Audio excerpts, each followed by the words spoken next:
Here is the promotion, tenure, and review timeline at SGSC. These are the learning outcomes for the FAME session. I know you can read these yourselves, so you may want to pause the presentation at this time to read these learning outcomes. There'll be a survey at the end that'll help you, assess the presentation itself and whether you think you learned these learning outcomes. Points to remember: we're bound by the Board of Regents Policy Manual and the SGSC Faculty Handbook. If you want to know what the timeline is, you have to consult these documents. Everything that I say in this presentation comes from these documents. Now, this presentation concerns only the timeline for promotion, tenure, and review consideration.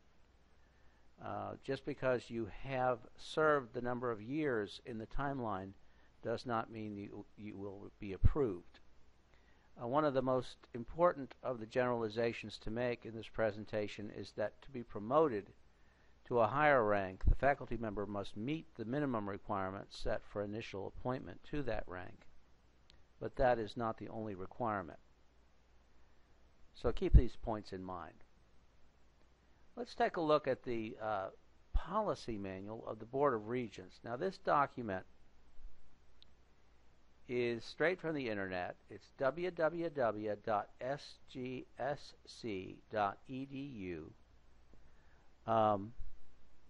and the point about this is that although this is on the internet, you can see that it primarily concerns tenure matters rather than promotion matters. The faculty handbook is the place where you will find mainly promotion matters. But for tenure matters, you can find that in the Board of Regents policy manual. There is some information on promotion, but mainly it's about tenure. So here are the minimum criteria for promotion, and it has information on state and two-year colleges here. But the really interesting thing comes when you look at tenure, because there's very little on promotion here. It does say that the institutions can add requirements for tenure, and in fact the institutions do. So you do need to look at both the policy manual and the faculty handbook. Now, this is an interesting quotation right here. Only assistant professors, associate professors, and professors are eligible for tenure, but that does not mean that all assistant professors, associate professors, and professors are eligible for tenure. Because if you're a non-tenure track faculty member, you are eligible for promotion in some cases to these positions, but that does not make you eligible for tenure.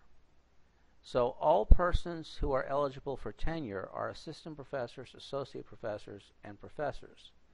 But not all assistant professors, associate professors, and professors are eligible for tenure. Again, the minimum requirements are set here. Now, the magic number is 5 for tenure. That means that in the beginning of your 5th year, you're eligible to apply for tenure, provided you are at a rank of assistant professor or higher and you are tenure track. So keep that in mind. Also, there's a 7-year limit at the level of assistant professor or higher that you can serve without the award of tenure.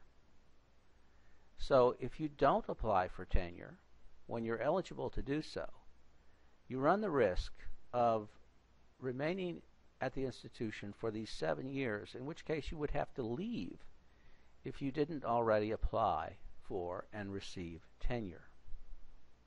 Again, this is only for people on tenure track positions. The maximum time that may be served in combination of full-time instructional appointments, instructor or professorial rank, without the award of tenure shall be 10 years. And again, here's the information on non-tenure track personnel. Now, for non-tenure track personnel, there shall be no maximum time limit for service in these positions.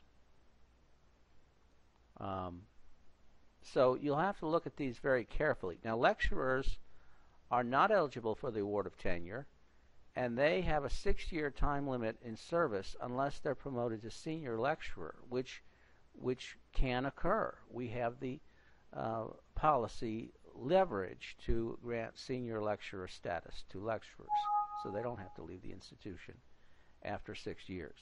But senior lecturers are not eligible for the award of tenure.